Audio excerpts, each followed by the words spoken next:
Welcome to episode 156 of Folks Talkin Sports. I am, of course, KG Kris Gardner. He is, of course, Willy Gibson. How are you doing, brother? Oh, hi. Oh, Kris. I'm good. How are you? I'm doing great as well. Yeah. We are here. We're going to talk Ohio State, Texas. Have at it, brother. Ohio State who? That burnt orange people. Got it. No, in all seriousness, though, it's all fun and games. But it was a game yesterday. I mean, I didn't want to expect too much because it was a season opener. Two, Ohio State is replacing a lot on defense, but I didn't realize, now what's the minute? I have to come on here. I've already done it privately to some people that I've had conversations with. So I have to do it here publicly. Matt Patricia, please accept my humble apology. Please, because I was the main one that took his experience at the NFL level and used that to judge what I thought he would do here at Ohio State on the collegiate level. Boy, was I wrong. And yes, it was Corey IO. It was a clinic. It was a clinic. Matt Patricia brought an NFL caliber defensive scheme to Columbus, and it was on display on Saturday. I mean, Arch Manning, I feel bad for the young man because it's not his fault. He's not the prognosticator that made him the preseason Heisman favorite. He's not the prognosticator that says he's next, his uncles, and now it's him. And he didn't do any of that. He's just, I mean, if his name was Arch Jones, Arch Bunker, for that matter. You know what I mean? So I feel bad for the young man from that perspective because he didn't ask for any of this. I think expectations need to be reined in. He was making his third career start, his first on the road, and it showed. It really just showed. So, but Ohio State, I mean, you know, for what the season opener brought, I mean, they came out of it. The defense, again, Matt Patricia, kudos to him. That defense was replacing 8 starters, and they played a whale of a game. The offense, first-time starter, Julian Sand, beat the number 1 team in the country. I think that happened for the first time since 1988, I want to say, 1984. In the 80s, the last time that a quarterback making his first career start beat the number 1 team in the country. So, kudos to him, and kudos to Ryan Day for coming out week 1 with a W. Arvell Reese as well. That's what I mean, Corey, about that Matt Patricia defense, because he had everybody click. Arvell Reese, that was a sack that Arch Manning had, and if you go back and if you've seen the play, if you go back and you've seen the play, Arvell Reese, which was the linebacker that Corey's speaking of, he looked away and he turned his hips as though he was dropping in coverage, and in a split second, that moment that Paul gave the offensive lineman pause, he literally flipped his hips straight to Arch Manning for the sack, and the offensive lineman was in disarray. They had no idea. But that's Matt Patricia. That's the NFL scheme that he brought to Columbus. And it's only week 1. And like I said, this team, now both of these teams are going to get better. Neither one of these teams will look like they did yesterday in December and January. But, you know, a huge win for Ohio State, and now we're on the Grambling. Justin's comment, he's throwing some shade at Chris Sims. Yeah, I mean, Chris and that's Sims, it. Chris Sims in college was a decent quarterback. Yeah, and that's just it. Like a Manning didn't look like a Manning before he was a Manning, if that makes sense. I mean, Peyton Manning went 0 for 4 against Florida. Yeah, you know, you can't spell citrus without the UT, Steve Spurrier said. So, I mean, you know, yeah. It's unfair to that young man. It really, really is. Because, again, he made his third start on the road, 107,000 on the road against the defending national champions on the road. I mean, right. I can't emphasize that enough. And, you know, to again, he's not the one out here making these grandiose statements and prognostications and predictions about what he's going to do. He's just playing ball. He's 21 years old. He made his third career start. I mean, the best is yet to come. I hope he improves. These two teams play again week 2 of 2026 in Austin. So, there's a lot of season left. That's week 1. The season goes, 11 more games for both of these teams. So, a big win for Ohio State to start the season off. And do not say in defense of their national title. Ryan Day will cut you the stare in a minute. This is not Ohio State is not the defending national champions. They're the reigning champs. They are not. So they are not. Yeah. Nope. Don't say that. Okay. No. They are not defending anything. They are not reigning anything. That was last year's team. That's why last week, I think KP asked me if they were doing anything special. But no. This is that. Yesterday is gone. Today's a new day. This is it. This is 2025. 2014 won national championship. This is the 25 team. So, but I salute both teams, both programs for scheduling the opponent. Mm-hmm. That's the beauty that I like about elite programs squaring off in non-conference. Yeah. Iron sharpens iron. It's week 1. It's not going to ruin both their seasons. The season's not over. Texas should be better. Art should improve.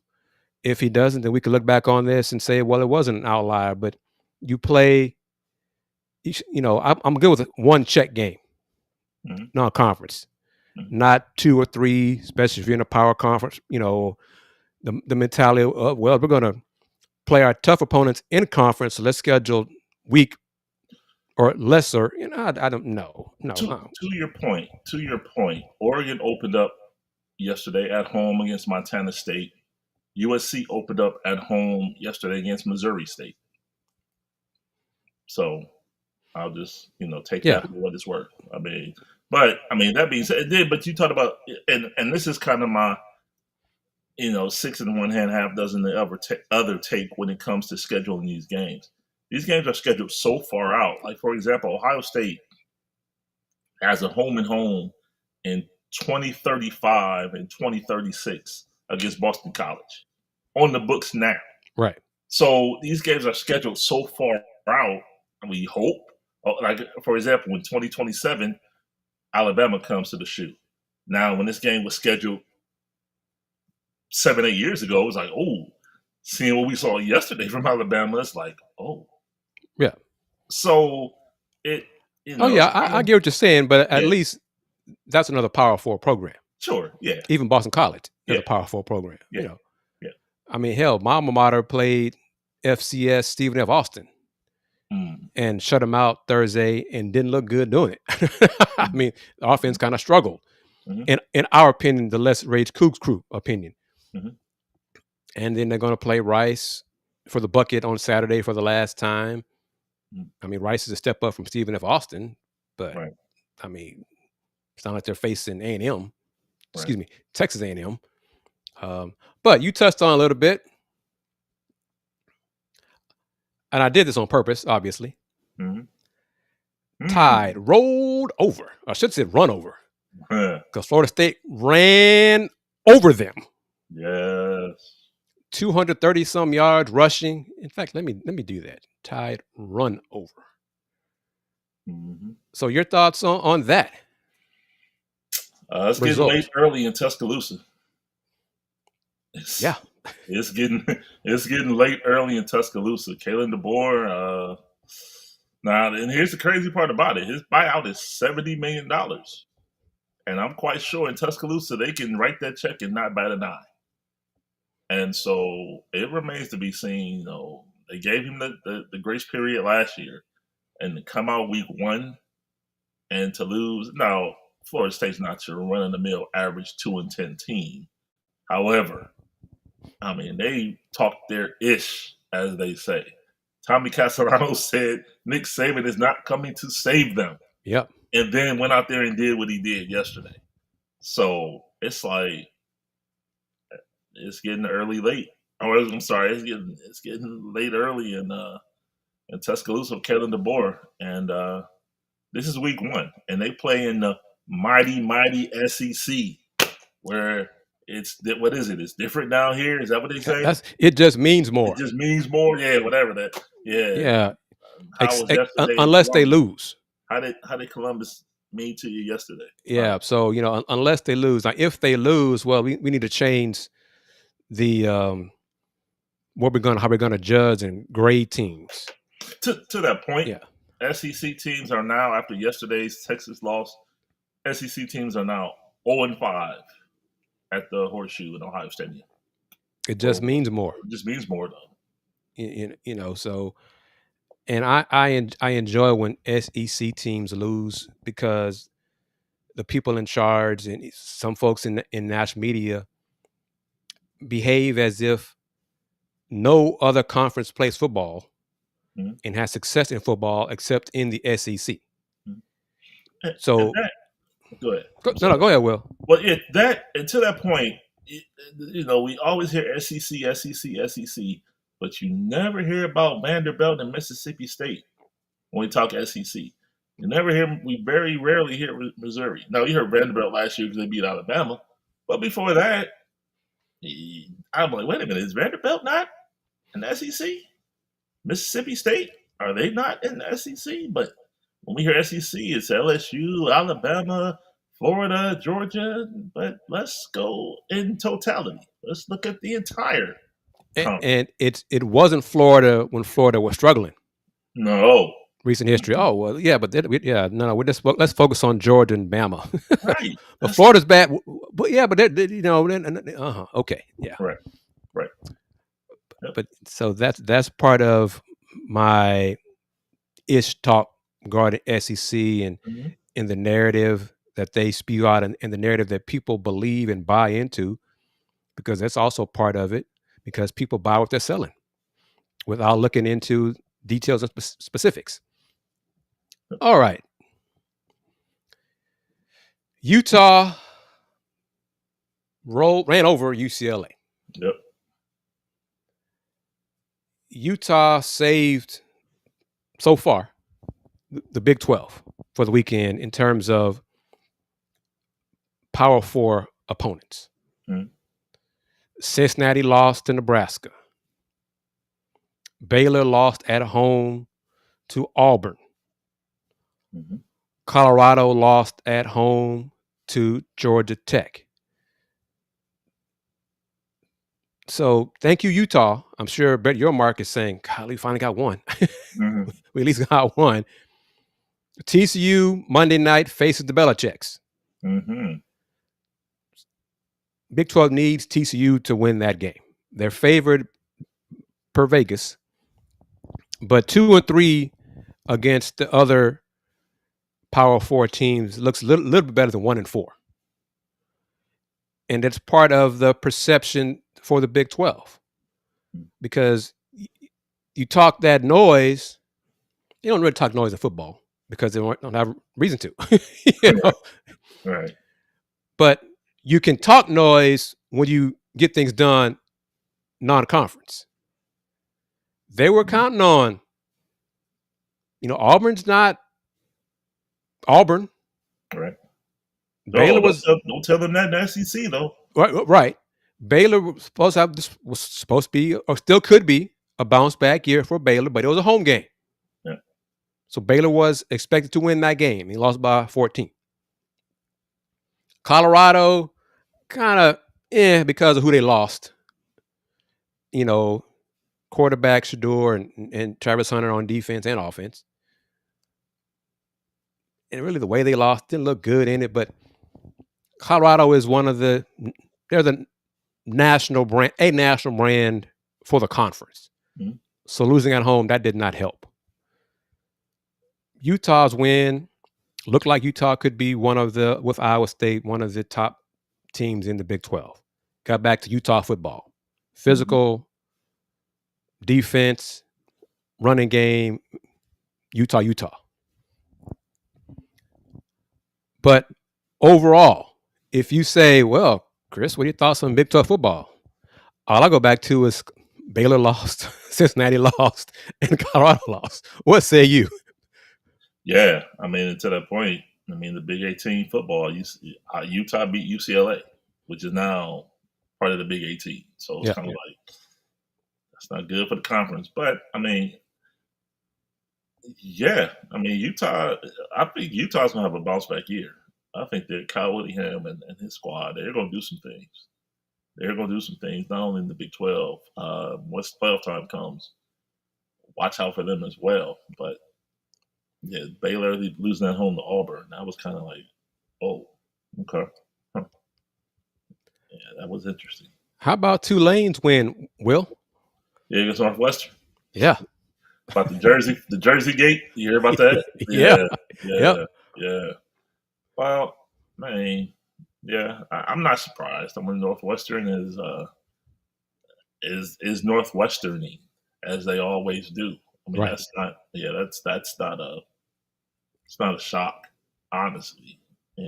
So yeah, they got him. And good for Tulane. And that was Tulane's win was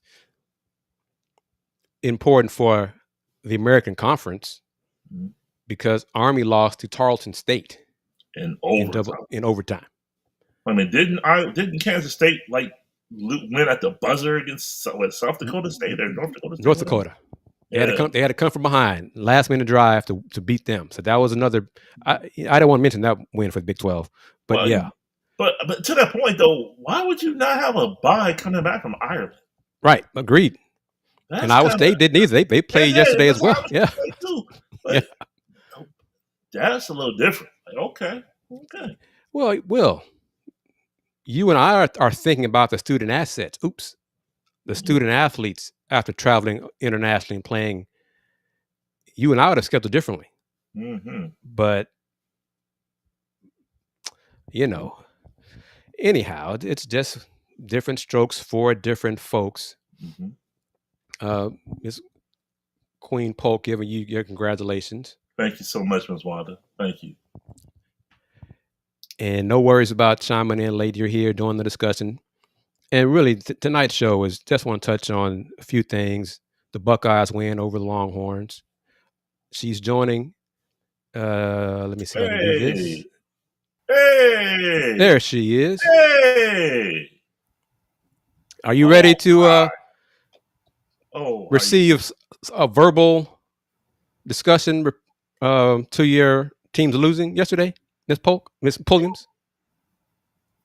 Go ahead, Will. Go ahead. No. Hi. Hi. How you doing? KP, how are you? Good. I'm good. What are your thoughts on the Longhorns Buckeyes game Saturday? I mean, great showing by both defenses. Texas's inability to convert on fourth down is problematic. You have it on the 1, you have it on the 9, you come up with 0 points.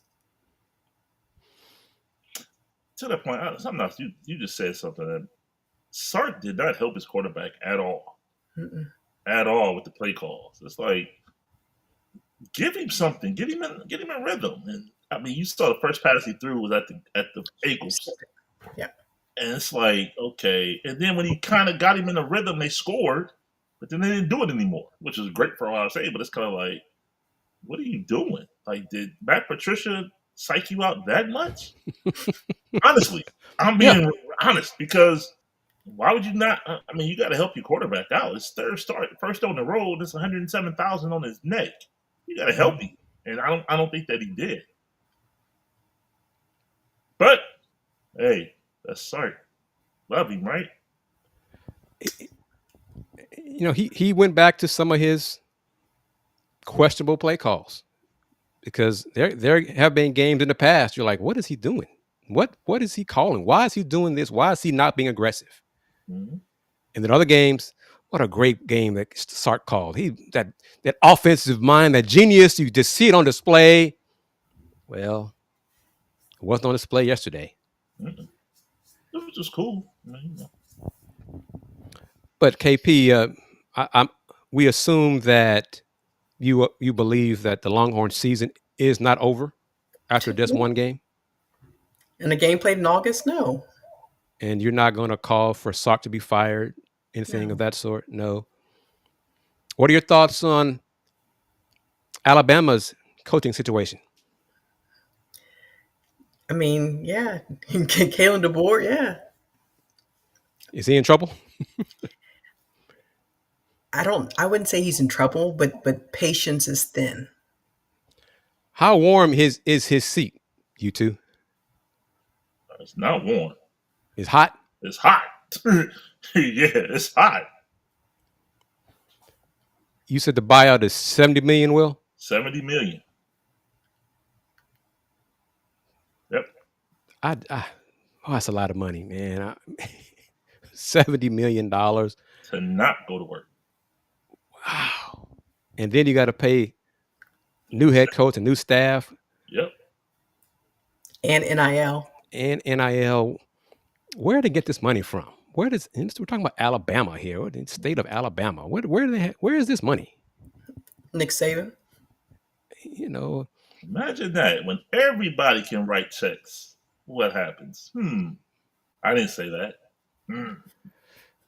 I heard it though, and I agree with it. And that could be part of the issue for SEC teams. Mm-hmm. That other teams have the same access checkbooks to sign players, not student athletes, players, and the playing field is becoming a bit more level. Hey, I'm all for that. But I mean, it wasn't like a total loss for SEC. Oh, LSU beat Clemson. Clemson. South Carolina beat Tech. Virginia Tech. Yeah, well. That's nice. But I'm just saying, I mean, you're right. You got to hang your hat on other stuff. But when Bama and Texas lose. But I mean, like, Texas losing to the number 3 team. Like, it's not like, oh my God, they weren't supposed to lose that game. Oh, I mean, they were picked to lose. I mean, they were underdogs in that game. So, yeah. They weren't 14-point favorite like somebody in Alabama who's now lost. I think I saw the stat. He's lost 4 games as double-digit favorite as head coach at Alabama. That's hard to do. I saw something. What was the one I saw? However many games Nick Saban coached at Alabama, he lost 4 games to unranked teams. And now in 14 games, Kalen DeBoer has lost 4 games to unranked teams. Yeah, so Nick Saban was like 120-4, and Caleb is like 14-4, something like that. Yeah. It's getting late early. Oh, well. Mr. Gibson, I want to give you some more flowers. Me? Oh. Because previous Folks Talkin Sports shows, you described and discussed the Cleveland Browns quarterback situation. Mm-hmm. You said what would happen most likely regarding who was not going to be there via trade or cut. Mm-hmm. And lo and behold, what was it, Tuesday? Monday. Kenny Pickett was traded to the Raiders. Yep. Go ahead, sir. Talk your ish. No. I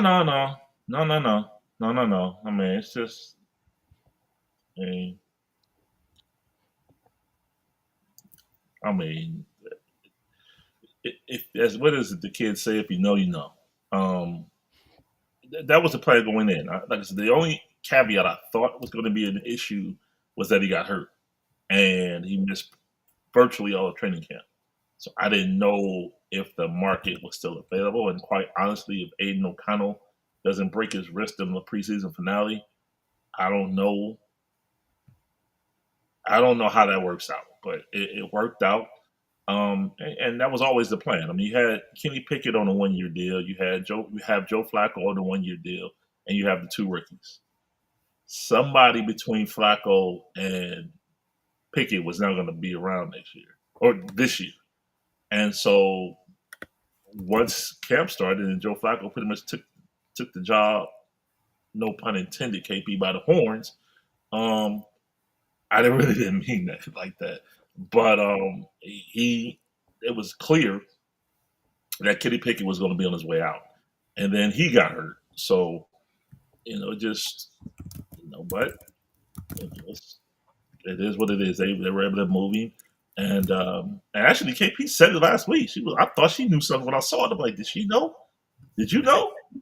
I said the Raiders need a quarterback. She did Raiders. You did. Yeah. I was like, oh, okay. She up in Berea too. Like, okay. Like how that was it right there. So yeah, so now the Cleveland Browns go into the season, with Joe Flacco at 1. Dylan Gabriel at 2 and Shedeur Sanders at 3. And now that's the conversation. And here's the crazy part about it. We've talked all this summer about Shedeur Sanders, the 5th-round quarterback, and that's not demeaning and no way condescending to him. I say that because the Cleveland Browns had the 5th pick in the draft, defensive tackle Mason Graham, and no one's saying anything about him. He's the top 5 pick, is the 5th pick of the draft. He's getting virtually no coverage, which he likes. He's fine. But it's just interesting that no one's talking about him. No one's talking about Harold Fanning Jr., the 3rd-round pick at tight end from Bowling Green. No one's talking about those guys. But we're talking about, and we understand quarterback. We get it. I get it. But I meant to say something about that last week, that Mason Graham, as the 5th pick of the draft, is getting absolutely no run. How is he doing? He's great. Oh, he's great. He is going to open up things for 95 in Cleveland, and 95 is Myles Garrett. So him at defensive tackle playing next to Myles Garrett, the defense is going to be interesting this year in Cleveland. Offense, interesting in another way. yeah, but the defense, it's going to be pretty interesting. All right, both of y'all's thoughts on this. Well, wait, I have a question. Like, once Deshaun Watson gets healthy, what did they do with him? Where is he now? Seriously. That's what they're going to do with him, honestly. And then that's not, I don't mean to be flip at all. He's currently on the physically unable to perform list. Notice he's putting out these videos of him running, of him throwing. Notice the team hasn't put out one thing. There's a reason for that. If he does not play, he's making $46 million this year. He's making $46 million next year.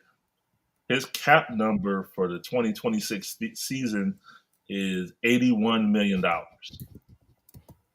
Okay. Their intent is to not play him at all, because if he were to not play this year, they would get back 44 of the $46 million via an insurance claim. So he can put out the videos of him running, jumping, whatever. And Deshaun's I'm not casting aspersions on him at all, but the organization does not plan to play him at all in 2025, and for that matter, 2026. Because it's pretty safe to say that, and here it is, freezing cold takes, it's pretty safe to say that he's played his last down as a Cleveland Brown. Fair enough. Thank you for that. Y'all's thoughts on this? Cowboys trade Jerry Jones, doing Jerry Jones things. KP, you got it? Was it week 4? Yep. Sunday night. So we circle the calendar for that one? September 28th. Packers, Dallas. Yep. Now, who do y'all believe? Jerry Jones said they had a deal. Two things can be true. Yep. What do y'all think about the trade? What they got in return? 2 first-round picks. Solid defensive player. Jerry said they had to get better. And it's funny, he talked about 3 to 5 players, and they took monies today that probably were allocated to Micah Parsons and they re-signed cornerback Deron Bland. Yeah. 4 years, $92 million, $50 million guaranteed. So he said it. Now we got money to 3 to 5 players. Well, today was one, but I think he probably could have got a little more. The 26-year-old 3-time All-Pro at the defensive end spot, a rusher, linebacker, defensive end hybrid. I think he could have got a little bit more for him in a trade than what you got. So, and it's when you did it. You did it at the end of camp versus in April around the draft when you really could have. You really could have. I don't want to say fleeced somebody because Micah Parsons is a phenomenal talent, but you could have got more. He definitely could have gotten more. And the timing was kind of strange because what was it? Earlier that day, it seemed like the football insiders said that Jerry Jones is considering is open to trading Micah Parsons, and hell, like within 2 hours, the deal was done. I was like, "Yep." They have been talking for a while. Yeah. And in the interest of full disclosure, I am I cover the Cleveland Browns for work. However, I am a Cowboys fan. And so I'm sorry to hear that, Will. Yeah, no, listen. As the fan in me, it's like, Jerry. I'm used to it because this is what Jerry does. So I'm really not shocked. But it's like, it's time for it. I shared with somebody Thursday night, so it's time for a change. I honestly, in the interest of being completely transparent, I think Charlotte should take over. Not Steven, not Jerry Jr. I think Charlotte. And I know she's remarried, so that's why I keep saying Charlotte, because I don't know her current last name. But I think Jerry Jones' daughter, Charlotte, should take over. So just to put that out there. As a non-fan of Dallas, I hope he continues making the personnel decisions until he dies for Dallas, because he's done such a great job of leading the Cowboys to success in the postseason. I want him to keep doing what he's doing. Mm-hmm. No, I don't. Because here's why. When Dak Prescott wanted a new deal, Dak Prescott asked for $28 million a year. They ended up signing him for $40, and now he's making $60. Which is great for Dak. I'm not saying anything wrong with that. However, I'm saying the cap considerations, Jerry. There's a reason there's a cap. You have resources that you need to spend. CeeDee Lamb, the same thing. Micah Parsons, reports are that he went to the team last year and wanted $35 million a year, and the team didn't want to negotiate at that time. And now reports are that the deal that Jerry says they had in April was at $40.5 million. Right. And now he signed in Green Bay for $47 per. Was it $44 million signing bonus, $62 million in year one, $136 fully guaranteed. Man, see, all right. The fan in me is coming out. Go ahead. I'm done. All right. Jerry. Great job, Jerry. Great job. Right. And all the quarterbacks now that are in the NFC East. Just keep on. You be you, Jerry. You keep doing a great job. Keep doing. His concern was stopping the run. His concern in getting his main points he mentioned in trading Micah Parsons was a team that had this cap space to sign him, and we got to get a defensive tackle because we haven't stopped the run in years. Meanwhile, Jaden Daniels, Jalen Hurts, and Russell Wilson, Jackson Dart are in your conference, in your division. But your concern was we got to stop this run. Okay. KP, you want to add anything to that? No. What Will said or what I said. I like to say, Jerry, keep doing you, Jerry. Let's keep doing that. You're doing a great job. Ego. It's all about that Netflix documentary, though. He'll tell us about that. Which, I mean, again, take nothing away from Jerry the businessman. Yeah, the businessman done a great job. Phenomenal. General manager's done a horrible job. The president GM role leaves a lot to be desired. Agreed. Final moments of this edition, episode 156 of Folks Talkin Sports. Well, I think we got some pretty definitive news that Giannis is going to stay with the Bucks. Yeah, I saw that. Because the Bucks signed his brother. Guaranteed. Yeah. Yeah. Oh, okay. Thoughts on that, Kennetra? Hey, whatever leverage you have to use, keep it in the family.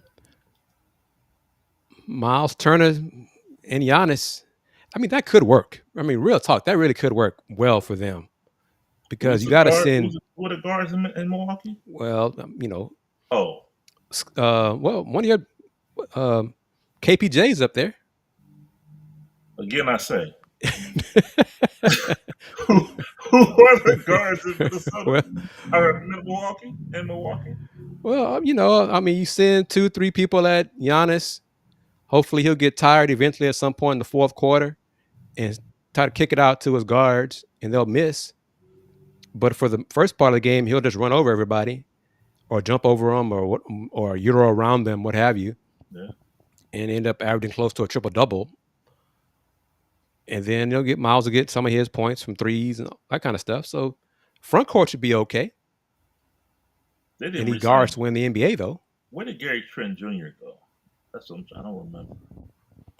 All I remember about Gary Trent Jr. is him losing the ball in the deciding game of the playoffs over and over again. Yeah.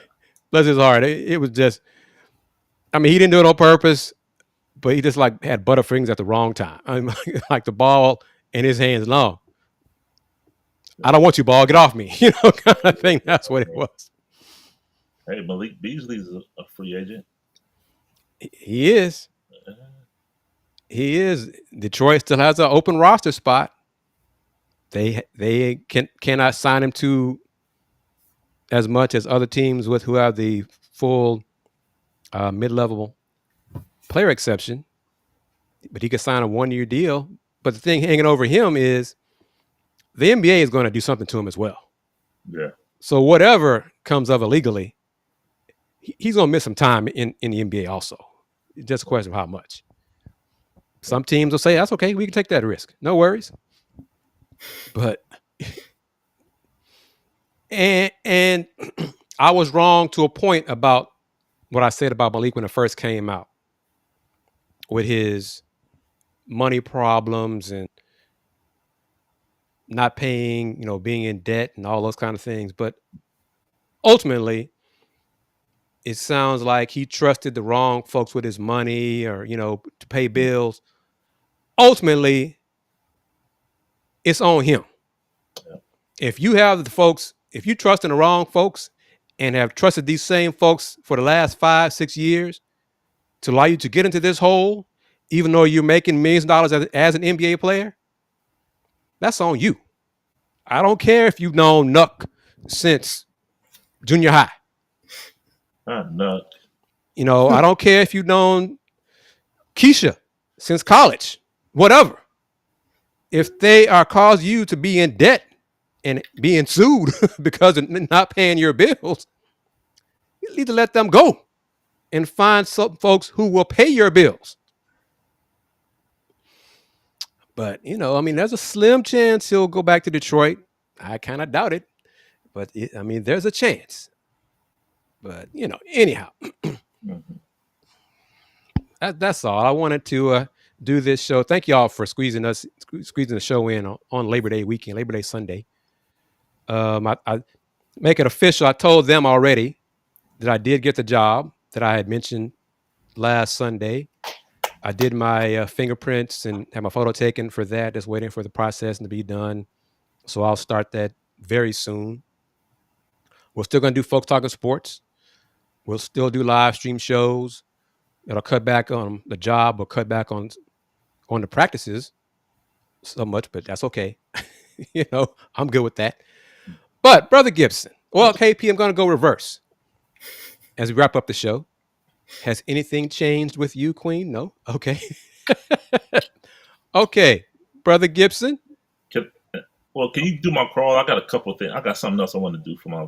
Yeah. One thing I want to say, I want to ask you. Yep. What time do the Browns play next Sunday?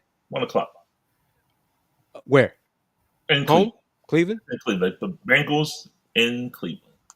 So how are you looking for FTS next Sunday? 7:38. Want me to move it back? Yeah, give me. Yeah. I can. Yeah, let's move it back. We'll probably do that anyway because the Texans play at the Rams. AD's going to be there, and he'll probably do a post. Try to fit him in on this. So that way we'll do both. So, KP, how are you looking for next Sunday? Okay. Later start be okay for you? Yeah. Okay. So we'll make that work. All right. Willy Gibson, I'm ready. Yep. There you go. I just want to say thank you first and foremost to BJ Evans. I don't know if you can see this, Chris. BJ Evans, Jared Roskins, Michelle Murray, and the staff at the Cavs. WNBA is coming to Cleveland in 2028, and I got this in the mail on Thursday. To the patch 28 says WNBA Cleveland inaugural season, and then the CLE with the emblem of the WNBA. So the WNBA is coming to Cleveland in 2028. So I just wanted to make sure I gave them a shout and shared that. And then how to get with me on social media is to crawl IG and Threads, Will Knows Sports. On Twitter, it's Will Gibson 7, and Facebook, it's Will Knows. Excellent, brother. I would, at some point in the future, I'd like to say I'm going to get a cap like that from the new Houston WNBA franchise, but I don't know. However, how Kathy Engelbert is handling things, maybe I can expect getting a cap in the mail from the WNBA ownership in Houston. So salute, Tony. Thank you for this. That's to you, Will, for the Cleveland franchise. Appreciate you. And I'll say to you, Will, as I told my brother Cody Davis, who works for the Detroit News, I might see Cody in the summertime for some WNBA games in the future. So, all right, everybody, that'll do it. Tony, Queen, Wanda Polk, Corey, everyone who watched us on YouTube, the Houston Roundball Review YouTube channel. Thank you, as always. Thank you to KP Kennetra Pulliams, Willy Gibson. We're going to do it again next Sunday, different time, but just stick and stay with the Houston Roundball Review YouTube channel. Subscribe to the channel. Click on that bell so you're notified when the show, episode 157 of FTS, will start. And we're going to do it again, talk some more football. I feel fairly confident I will be talking after a UH win over Rice in the Bayou Bucket on Saturday the 6th on episode 157 with KP, Will, and perhaps AD Moore. I talk about the Browns, Bengals, and Texans, and the Rams. So everyone, thank you as always, and y'all know how I do it. Wrapping it up. Since 1994, the Houston Roundball Review. Local name, global perspective. Y'all take care. Peace.